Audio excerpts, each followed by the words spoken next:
Hey everybody, Richard here. So I'm gonna dive right into it. So our last video we discussed the overall survey of our review and poll and like what the answers were and kind of get a feel of my audience. I told you guys that I would make future videos, at least like 4 or 5 specific to how that poll went. Well, this is the first video, and this video is going to be on gun control and gun regulation. I have my personal opinions on it. I voiced it on the page before. I'm an adamant Second Amendment advocate. Try saying that 5 times fast.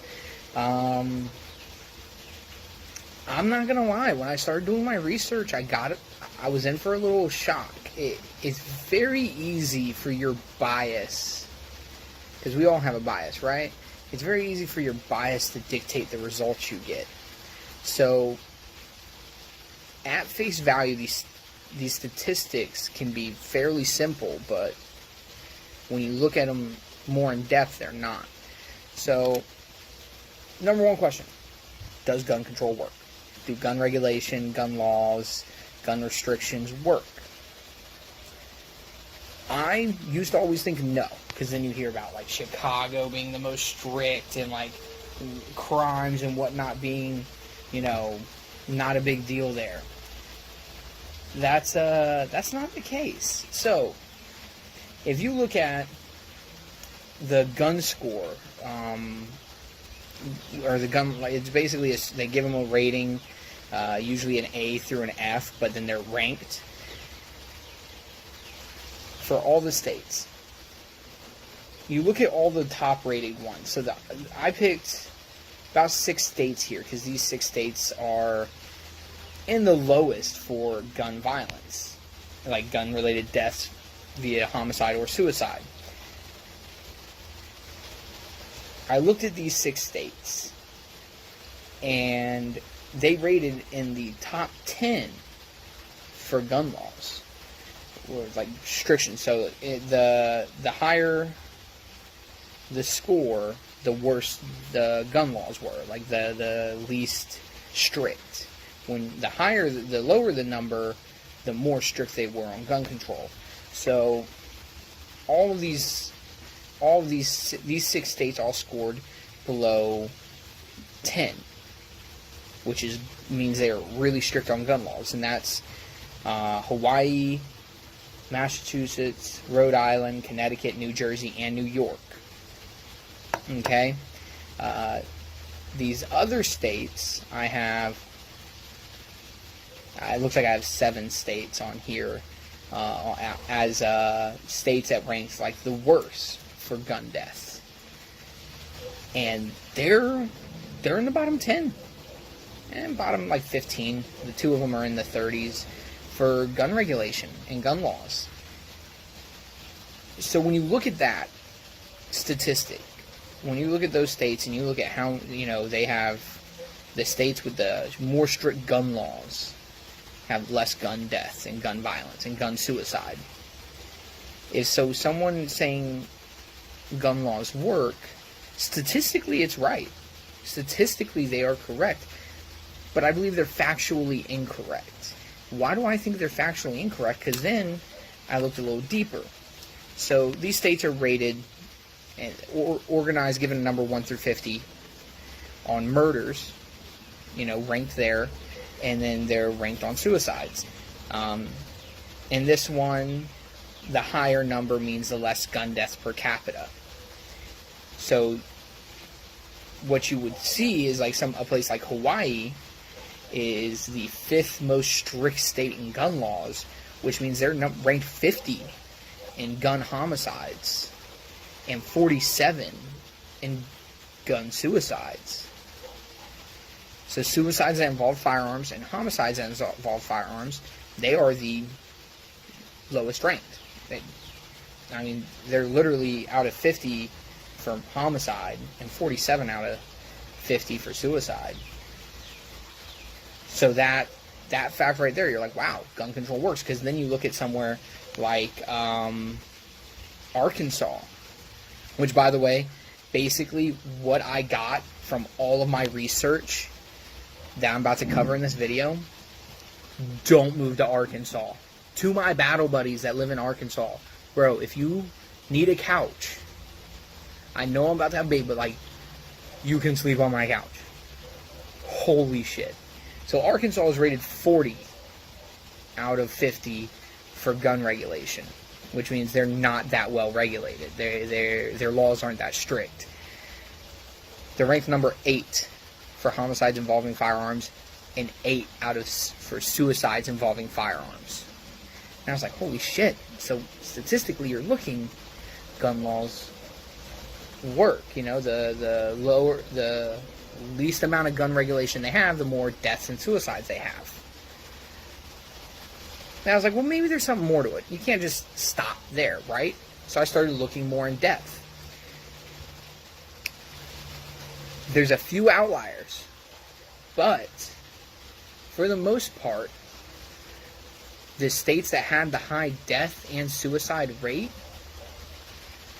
also ranked high on the, well, I guess technically low on the poverty per capita, which basically means, so the way the scales worked is they did 1 through 53 because they included the territories, which I didn't include in my research, and 1 being you know the best, you have the least amount of citizens living in poverty. 53 being you have the most amount of, you have the most amount of citizens per capita living in poverty. Hawaii's number 2 for citizens not living in poverty. So they are literally the second best for having citizens living above the poverty line.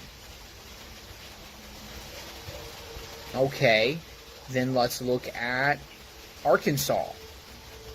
47th. They're ranked 47. And that trend kind of follows. There's 1 or 2. Okay, I will say that. There's 1 or 2 outliers there that don't work. So, and again, full disclosure, I'm not going to try and mislead anybody. I'm going to give them the facts. Alaska is ranked number 42 on gun control and number 13 for poverty. So they're people above the poverty line. So they're rated well. So they don't have a lot of citizens living in poverty. But they're still number 3 on suicides and number 23 on murders involving firearms. And then you have New York, which is 34 on the poverty line, which is bad. They have a lot of citizens living in poverty. But they're really strict on gun laws. And their gun deaths and suicides are somewhat low. So what else could it be? Well, I looked at the mental health scorecard rating, which they look at the accessible to mental health care, the need for mental health care. They use about 4 different lines. It's the Mental Health Institute of America. And they gave all these states rankings, again, 1 through 50, higher number being that they have better mental health care. All these states that have low gun deaths and low gun suicides ranked in like the top 10, top 15. The states that have the highest gun deaths and suicides ranked in the bottom 20. And I say 20 because Louisiana's in there. They are number 1 for homicides involving firearms. They're number 30 for mental health. But then when you look at it, they're 49 for poverty. They're literally the second poorest. I mean, again, this is involving territories. There are territories that are in better financial stability than Louisiana. Okay? Alaska was ranked number 46. So this kind of breaks the mold of like Alaska was weird because they had so many deaths via firearms. And that was because they're suicides. But they're ranked number 46 in mental health. So this shows you that it's not just cut and dry, right? There's a couple of different factors here you got to look at. You have the gun control. Does gun control work? Well, looking at the evidence, yeah, gun control works. And again, that's statistically accurate, while I think it's also factually incorrect. Because when you look at poverty, there's one or two outliers, but for the most part, states with citizens that live with more citizens in poverty experience more gun violence and gun suicides. And then you look at the mental health ratings, the access to mental health care, the amount of mental health cases, amount of adults and children struggling from mental health.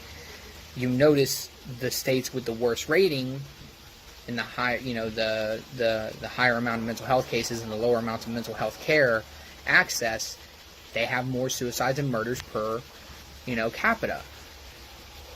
So saying it's a mental health issue is also statistically accurate, but again, factually incorrect. And the reason is because there's too many factors to pin it to one thing. So what do we say? Do we say it's the mental health and the poverty issue and focus on mental health care and bringing people out of poverty? Or do we say it's the gun control working and we focus on the gun control?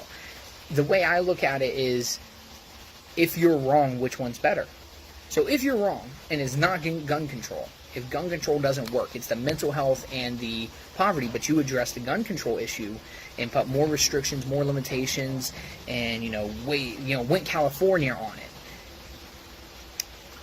If you were wrong, what did you help? Nothing. Whereas if you address the mental health issue and you address the poverty issue, and that wasn't it, we just ended up needing more strict gun control because we're Americans and we get a little crazy with our guns and we have to go California on it. You solve the mental health issue.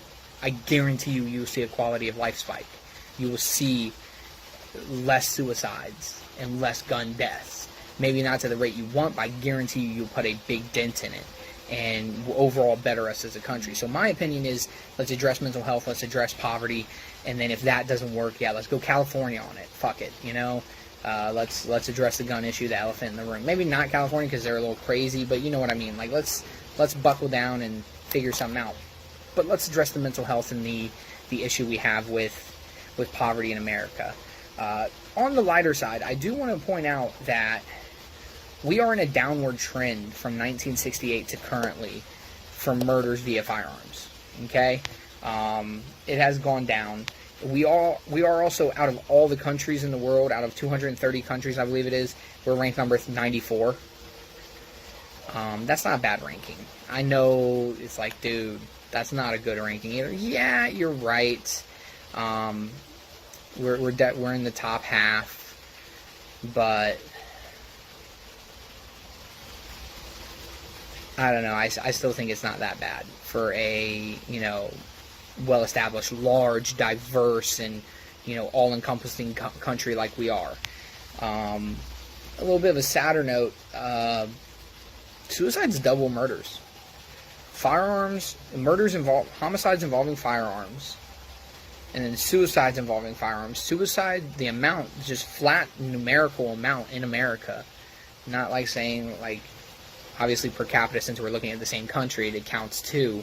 But if you look at just our country, double the amount of suicides in comparison to homicides involving firearms. Again, I think that points to a mental health issue. So we need to address that. We need to address the poverty. Because suicide is on an up rate. So from 1968 to now, suicide's on an upwards trend involving firearms, whereas murder's on a downwards trend. What do you want to encompass that to?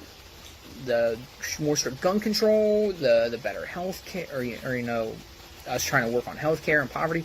I don't know, but we do need to address it. What's currently working really isn't working. What do you guys think? What's your solution? What do you think about the data I gave you? I